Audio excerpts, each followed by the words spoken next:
Viewers আসসালামু আলাইকুম। দেখুন আজকে আমি ডিনারে কত খাবার নিয়ে বসেছি।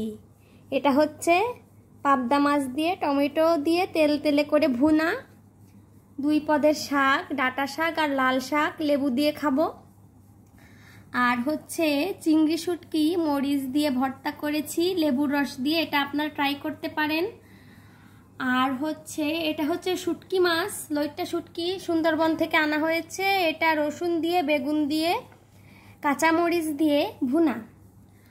আর হচ্ছে এই যে ভাত নিলাম, আর এই যে 1 লিটার পানি নিলাম, আর একটু লেবু নিলাম। তো বিসমিল্লাহ, এভাবে আমি খাবো। আর হচ্ছে এই দেখেন মুসুরের ডাল ঘন করে রান্না করেছি। আর হচ্ছে আপনারা এই যে শাক সিদ্ধ করে আর হচ্ছে এই মরিচ দিয়ে মানে চিংড়ি শুটকির যে ভর্তা অথবা কাঁচামরিচের ভর্তা সিদ্ধ শাক দিয়ে, এটা আপনারা আদিবাসী স্টাইলে ট্রাই করতে পারেন। তাহলে আপনাদের শরীর সুস্থ থাকবে, ভালো থাকবে। তো এভাবে আপনারা ট্রাই করতে পারেন। আর আমার খাবারের আয়োজন কেমন হলো আপনারা জানাবেন। সো ভিউয়ার্স, আমার জন্য আপনারা দোয়া করবেন।